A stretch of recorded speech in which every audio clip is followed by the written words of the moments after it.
In today's video, we're looking at how we can mitigate the risk of injuries in our athletes using research-based methods.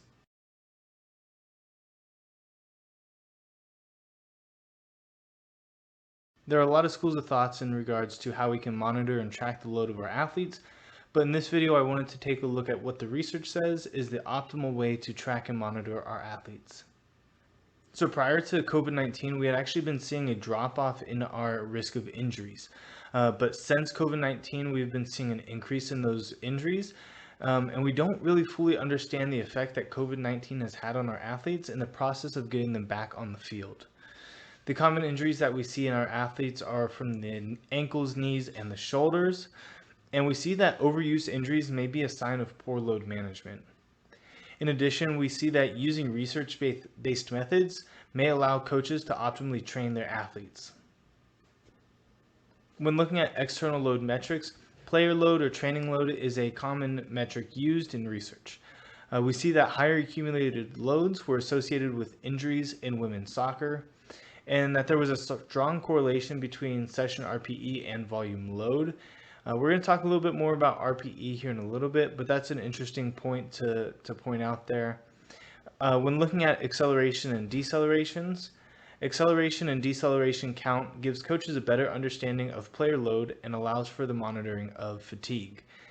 So instead of just looking at total distance or just looking at player load, looking at acceleration and deceleration counts gives a little bit more information behind the value of the player load. Additionally, when we're looking at hours of exposure or total distance, we see that there's a strong correlation between the hours of exposure and injury risk. When looking at internal load metrics, RPE or rating of perceived exertion is a reliable metric to monitor internal load and injury risk.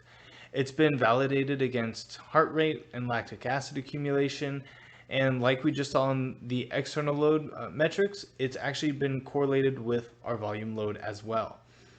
Research from Garcia and others shows that RPE may be an indicator of injury, but it does not determine the risk of injury on its own. We also see something called session RPE. Session RPE is a valid and reliable tool for monitoring training load, similar to what we saw with the external load metrics.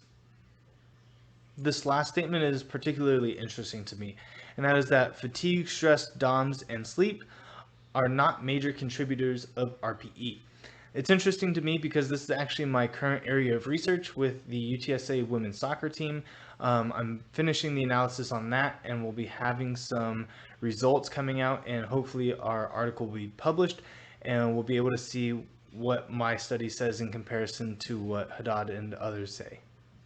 Looking at workload management, research has shown that progressing an athlete too rapidly may put those athletes at a higher increased risk for injury. The research has gone further and shown that you should limit their increases in weekly workload to less than 10%. We also see that there's a significant inverse relationship between the number of preseason training sessions and the risk of injury. Finally, when looking at workload management, velocity loss during exercise and RPE are effective ways to monitor load. When looking at sleep and recovery, we see that sleeping less than 7 hours per night increases the risk of injury 1.7 times. This has been supported by several studies. Additionally, we see that lack of sleep puts athletes at a greater risk for illness in the next 7 days. However, this is not consistent across the board, as research by Dennis and others and Biggins and others shows that there's not a significant correlation between sleep and injury. So in conclusion, monitoring athlete RPE is an efficient way to track internal load. We see that sleep, fatigue, and mood do not seem to be significant contributors of RPE. Again, this is my current area of research, and so that's extremely interesting to me.